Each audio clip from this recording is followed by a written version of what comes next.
Indians attacked and new racism cracked. I am, as always, your host, Christopher Paul Dugdale, MEDMA. We are Duncanville High School in these United States, and today is January 11th, 2020. And on this date in history, on Saturday, on the 9th, my grandparents were married.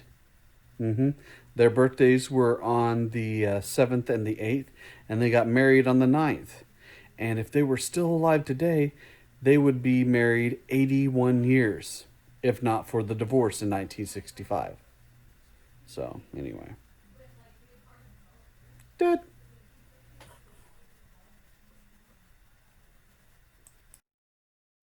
So, what better way to start than looking at this statue of a half-naked French woman? Okay, the Statue of Liberty was designed by a man by the name of Gustave Eiffel in France. To my knowledge, that's the only thing he ever designed before he was in a tragic blimp accident and that crashed into a volcano.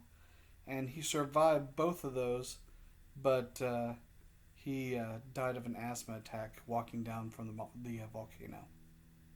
Yeah. Actually, none of that's true. He's the same guy who did the Eiffel Tower. They built it in New York. We actually got it in 1876, and it took us about 10 years to put together. Part of the problem for that is they sent all the instructions in French. Oh, that's a joke. Oh. But there's a picture of them building it. So, oh, happy day, and what fun it was.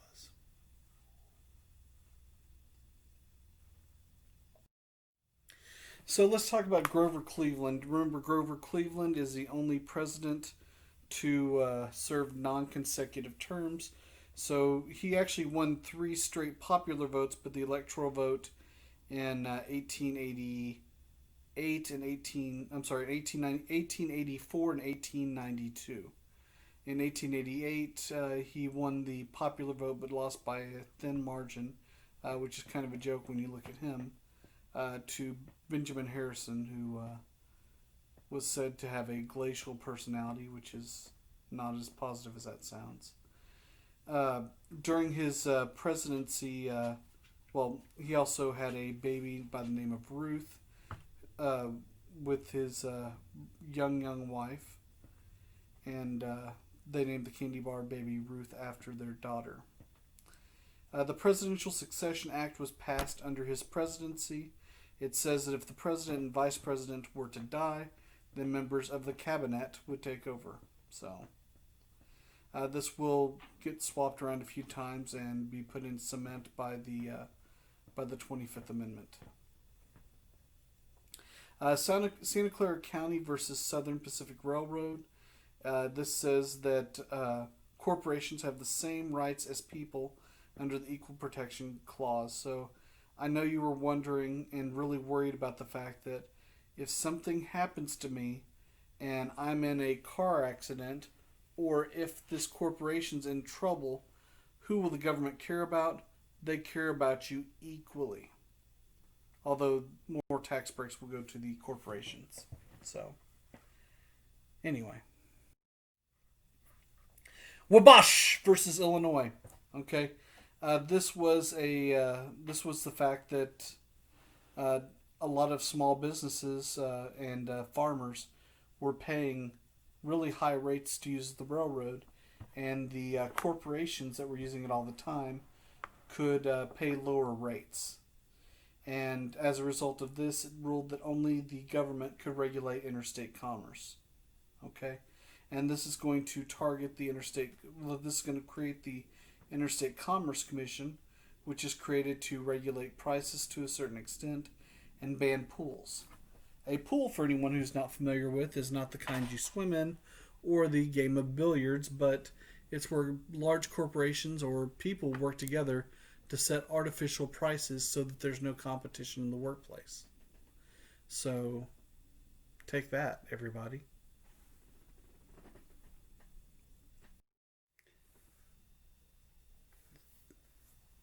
So in the election of 1888, Cleveland won the popular vote, but lost the election to Benjamin Harrison. I talked about this a few minutes ago. Cleveland won 3 popular votes in a row, and that's actually a feat that's been done by 3 presidents in U.S. history. One is Grover Cleveland. The other two were Franklin Delano Roosevelt, who actually won 4 elections in a row, and Andrew Jackson, my least favorite person in U.S. history. Yeah, I'm going to stick with that. Benjamin Harrison, by the way, his grandfather was William Henry Harrison, who was president for 30 days. Okay? He was a guy who went out and spoke in the freezing rain and died. And died because he gave a speech without wearing a jacket or a hat. He's what people in my field would call a moron. Okay? Now, so yes, and you'll see that Harrison has a presidency full of almost nothing. By the way, he was there whenever his grandfather was inaugurated. He was 8 years old at the time, and believe it or not, in that picture right there, he is only 48. That is what I call a hard 48 years. So, the Grand Army of the Republic, these are a bunch of Union veterans who wanted to get some type of pension for fighting in the Civil War. This was a major controversy, and it even came out with some really, really bad jokes. Case in point. So, does anyone know how you know that Grover Cleveland was working up until late at night on the pension program? Because he was so much in the dark about it. People guffawed and they laughed at that joke. Ha ha ha ha ha ha ha ha, is what they would laugh, except with real laughter. Laughter not included. But this was given to anyone who was in the military even for a few minutes during the Civil War. So if you joined and deserted, you got a pension. You know? No matter what you did, you got a pension. Now, a lot of young girls will marry some of these older men who at this point were in their 40s and 50s. Okay? So some of them, though, would not marry men until they were in their 80s or 90s during the Great Depression. Which, if I can paint this picture for you, he said, 14-year-old women, girls, marrying 90-year-old men. Now, they did get a check until they died, and the last two actually died about 3 years ago. You had a Confederate widow and a Union widow, and they were both getting $20 every 3 months. So, I hope it was worth it. However, their families did survive as a result of that during the Great Depression, or what you would call for them the whole marriage. So, let's see what amazing things happen under Benjamin Harrison's presidency. We have 6 states added to the Union. I don't know if you can tell, but the fact that I'm listing states added to the Union during his presidency, he did not really have much of a presidency worth talking about. Okay? So, yes, we added Montana, Idaho, North Dakota, South Dakota, Washington, and Wyoming. Okay? Of those are 5 of the least populous states in the United States, not counting Washington. And just so anyone out there isn't confused, Washington is a state in the west side. It's not Washington, D.C. Those are 2 separate locations. You might think that, why on earth would I bring this up? Because I didn't last year and ran into one of my students, and they said that they were going to Seattle. And I said, oh, cool. And I said, what are you going to do while you're there? Well, I'd like to go and see the Capitol building and the Washington Monument. And I said, that's not in Seattle. That's on the opposite side of the nation. And it made me very sad on the inside. A little part of me died. Not the time that all of me died, but, a little part of me died. Okay, sorry about that. Okay, so where was I? Oh yeah, the Oklahoma Sooners. Okay, so the U.S. buys Native American land in Oklahoma and then gives it away to whoever wants it on a first come first served basis. Okay, so what they did is they lined up, they fired a gun, then you raced in to try and grab some land. Okay, The thing was, there were a lot of people who cheated and went out a couple of days and a couple of weeks earlier and went out and got their land, and well, they went out sooner than they were supposed to, so they were called the Sooners, and that has to do with them cheating. So, oh happy day, I oh happy day. I don't know. I guess I should say more, but I'm not going to, and I will fight you if you try and make me.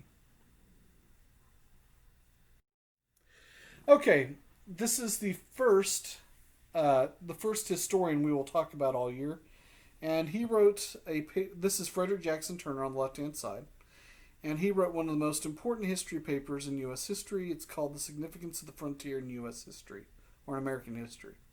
In one of my college classes, I had a professor who would always talk about this, and by always I mean like always talk about this, and that's Dr. Samuel Haynes.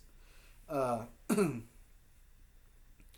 and basically, the way that democracy worked in the United States was the expansion to the west. And as long as we had territory to move further and further west, we wouldn't have a major problem with social revolutions in the United States, because if you ever needed an opportunity, all you had to do was keep moving out further and further west. Okay? And the problem was, once you ran out of new land, then putting off any of the social revolutions or the bloody social revolutions that they have in other countries was going to disappear about that time.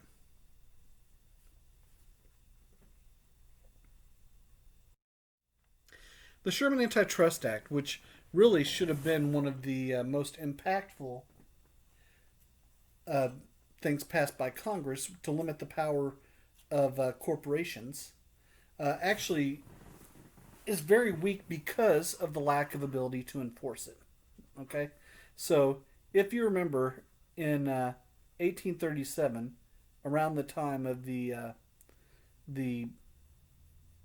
Worcester versus Georgia court case, where the Cherokee were suing to try and keep their land right before the Trail of Tears.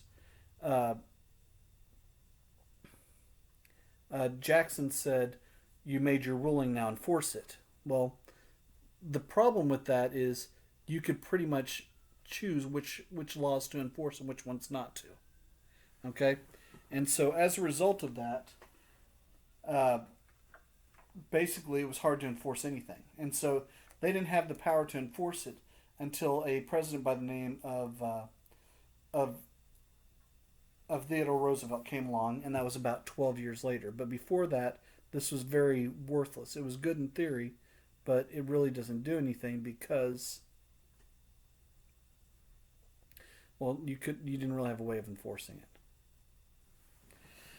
So, um, but to prevent monopolies. Okay. Uh, Now the McKinley Tariff. This was passed under Cleveland once he was reelected. This is done by the first $1 billion Congress. It raises tariffs, which uh, companies in the U.S. took advantage of and raised their prices as well. And this is going to lead to the Panic of 1893. So, that, as they say, is that. Now let's talk about, not to, one of my favorite Americans, and that is Georgia native and my favorite son from Georgia, and that would be one Dr. John Pemberton. Now, Dr. John Pemberton came up with this new drink that you would drink to get rid of headaches. Anyone who's ever had a headache is probably thankful that we've come up with things to get rid of the headaches. So, what he did is he took some brownish fluid and added cocaine to it, and that got rid of people's headaches. But it wasn't long after he did this that people had major problems with this, and so he came up with a new formula which has been pretty popular for well over 100 years. Although in 1985 they tried to replace it with something called New Coke, which the company then cleverly brought back the old formula and just called it Coca-Cola Classic. So if you're wondering why on the side of Coke cans it says Coca-Cola Classic, it's because they tried to replace the product back in the 1980s and it was extremely unpopular, so they decided to get rid of that and bring back the Coca-Cola Classic. So just so you know, that's a very boring thing for me to tell you. But I love Coca Cola. It is the best. I've tried to stop drinking it quite a bit, but I smoked for 7 years, and it's been harder for me to give up Coca Cola than it has been for me to give up cigarettes. Go figure. The Chautauqua movement. Now, this sounds like a gibberish word I just made up, but it's not. Okay? This is an education movement for the adult population of the United States. Now that we started calming down and settling down after the Civil War, it suddenly becomes evident that we had a bunch of morons. Okay? So they started to look at the education system in the United States, and we had a very small percentage that were actually enrolled in schools. Okay? In 1870, there were only 7 million students in the United States. But within 50 years, it had tripled to 22 million. Okay? And just so you know, there are a little bit over 56 million students in school today. So, but it's also compulsory now whenever it was not at that point. As far as higher education, college enrollment is going to increase from about 52,000 people in 1870 to about 157,000 in 1890 and 600,000 in 1920. But the truth is, they didn't have a lot of the same college degrees that you have today. That's really changed over time. It's gone a lot further than just having your seminary educations to a lot more today. So let's thank them for that. And now moving on. Now, nativism. Okay. So there's been nativists for a long time, hatred of foreigners and Catholics. But now it's really gone, and by now I mean during this time period, it focuses on groups from Eastern Europe. Okay. So this would be anyone from basically any further over from Germany and further south of Germany. So Italy's definitely part of this. Greece is part of this. Romania, Albania. Let's see. Anywhere in the former Soviet provinces. Anyway, so all of these different groups were not welcome in the United States. Okay, they still hated Catholics though. So don't think, oh no, do they still hate Catholics? Because they do. They did. I'm sorry. They probably still do, but they did hate Catholics at that time. If you look over on the left-hand side, you see the political cartoon. And you see the 5 very rich men that are waiting there and trying to stop the immigrant from getting off the boat. And it shows the irony because their shadows are the immigrants that they came from as well. So, a political commentary on basically just how ridiculous we are in the United States to only allow things for ourselves and not for others. The land of opportunity, but only for us. Anyway. The American Protective Association tries to stop immigration. They're against Catholics, they're against foreigners, and they didn't want anyone to hold any type of public office. So the whole hatred of foreigners that we have today is not something that was recently invented. It's been around for a long time. So anyway. Now, the Chinese Exclusion Act. Now, I know what you're all thinking right now. Yeah, we know what the Chinese did. They came in here and they worked on the railroad for about 14 to 16 hours a day, 7 days a week, for about 10 to 12 cents a day. They come over to steal our jobs at a tiny fraction of what we would make. Okay? Well, people finally got sick of that, and with the Chinese Exclusion Act, they barred all Chinese immigration and citizenship. Okay? So no more Chinese people can come over, no more Chinese citizenship. And this was enacted, and it was not reversed until 1943. So it's about time, okay? If you look on the left-hand side at the top, it says Pacific Chivalry, and there you have a man whipping a Chinese man. Now, it used to be that the long hair on a Chinese man was a sign of his honor, that he'd never dishonored himself. He never went back and lied. He never broke a contract or a treaty or anything else. And so, I don't know, in this case, you have them being attacked. Okay? On the right hand side, you see Lady Liberty protecting a Chinese man from the mobs. Okay?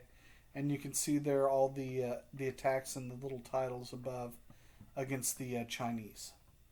Now, to further add insult to injury, in the U.S. versus Wong Kim, this will protect the citizenship of Chinese Americans. Okay?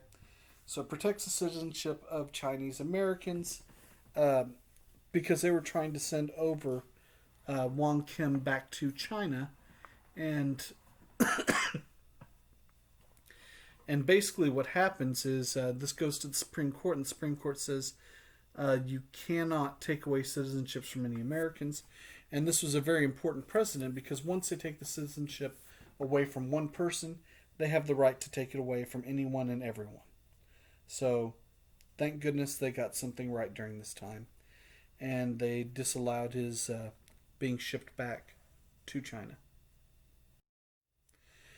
The Battle of Little Bighorn. Now, what had happened was Custer, the general pictured on the left-hand side, had found out that there was gold on Lakota Sioux land in South Dakota.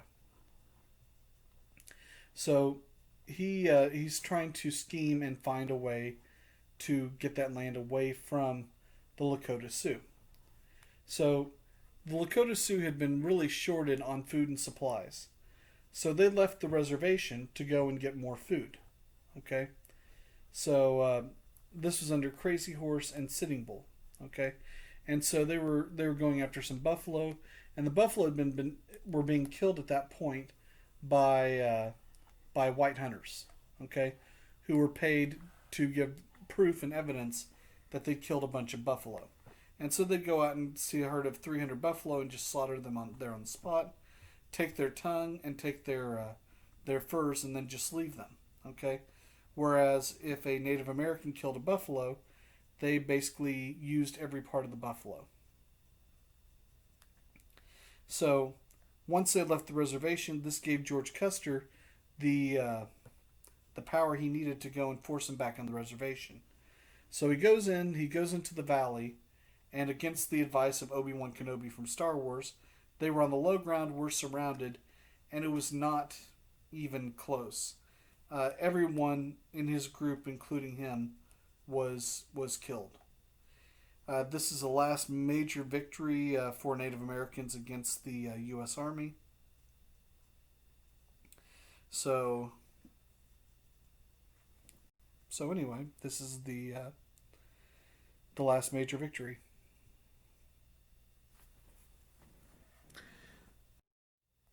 Now, I know what you're thinking. You know, in U.S. history, we are the most forgiving people on earth.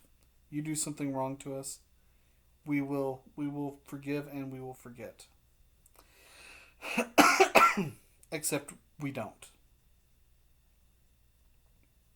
Okay, so the Lakota Sioux on their reservation, they were performing a ritual called the Ghost Dance, which is a prayer for their gods to get rid of the white man.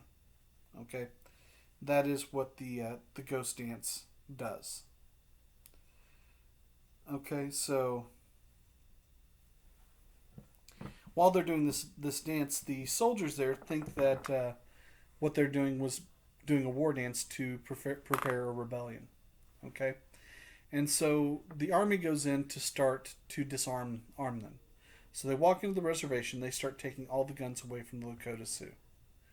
While they're doing that, they approach a deaf man who doesn't understand what's going on, and they reach for his gun and start a struggle for it.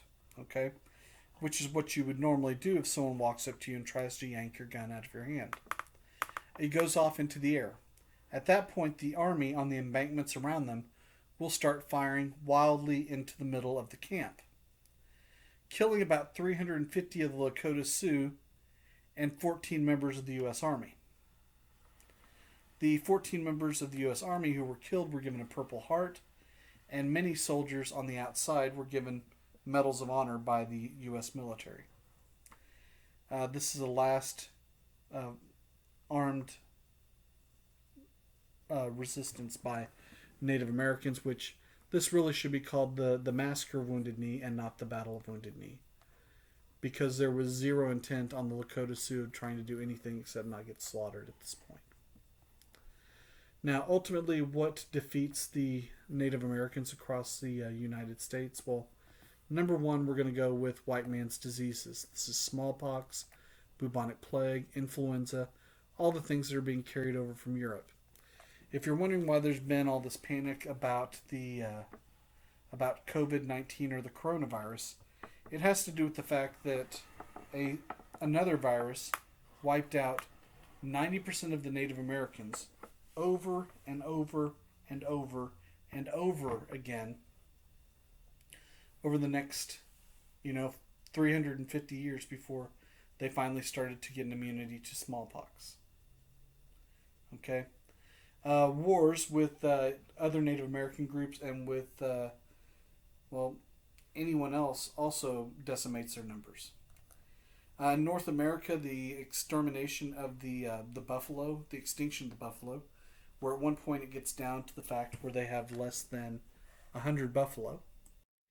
Number 4 on the list is the loss of land to white settlement, to land that was not in as good a shape as theirs was before, or that they weren't prepared to live on since they'd been in the same place for millennia. And number 5 is the railroad, which made it easier for people to get out to the west and basically steal more of their land.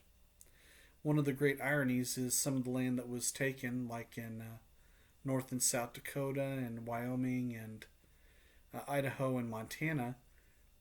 Even to this day, there's very few non-Native American settlers there.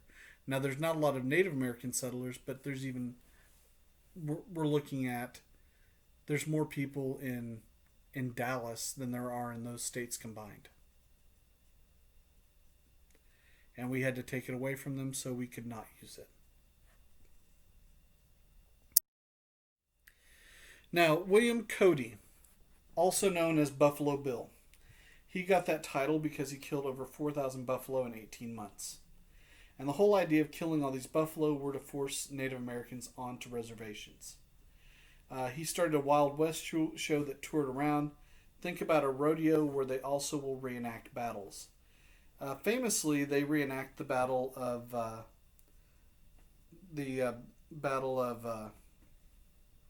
Wounded Knee, where it's portrayed in a much different light, where the Native Americans were the aggressors, and they talk about things like the number of victims that were during that time in the U.S. military and how many medals of honor were given.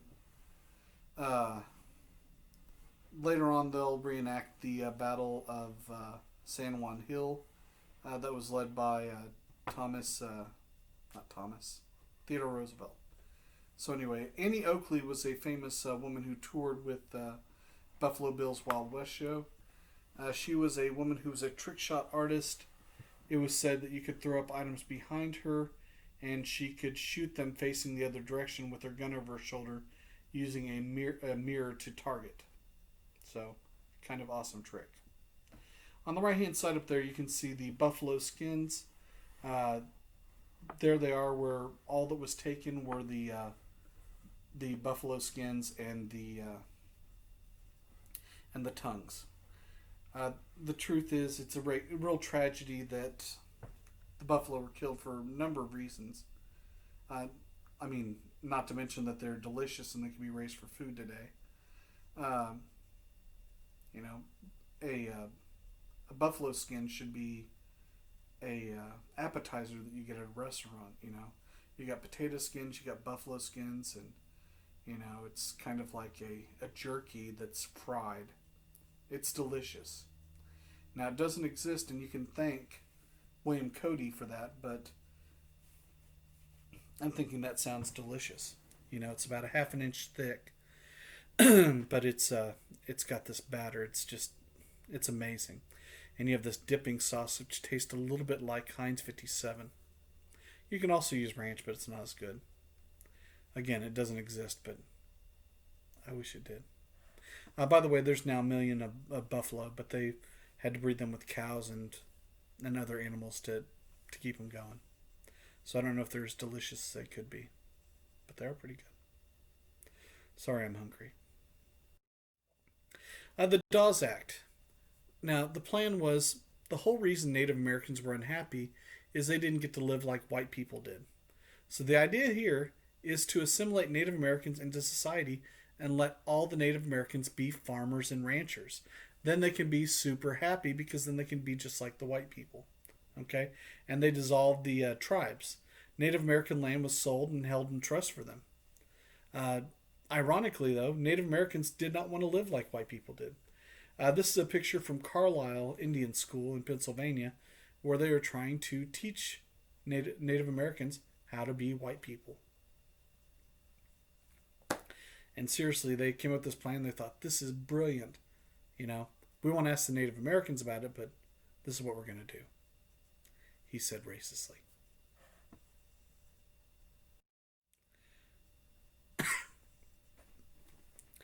The Panic of 1893. Now, a lot of this is going to come from the McKinley Tariff, but also you have two major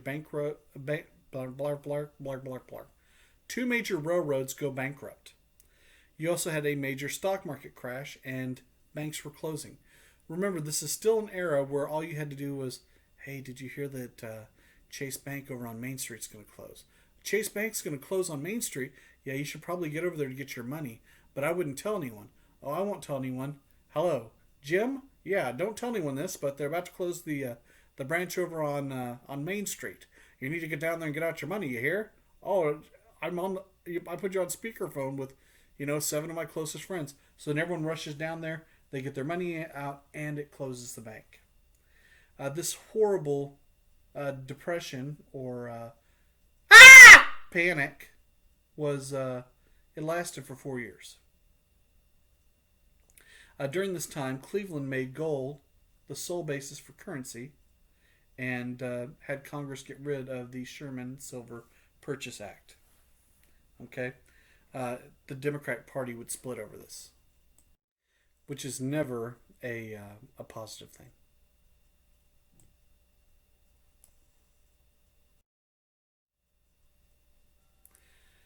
So, you have the New South. It's been about 15 to 20 years since the end of the Civil War. And they started manufacturing in the South, but they were producing only a tenth of what the North was. Tobacco still was one of the main things that was sold in the rest of the world. And they also produced so much cotton still. That's about all they did. Now, Northerners bought the Southern railroads and invested very little in Southern industry, so there wasn't a lot of capital to start new businesses or to keep the railroads going. So, that, as they say, is that.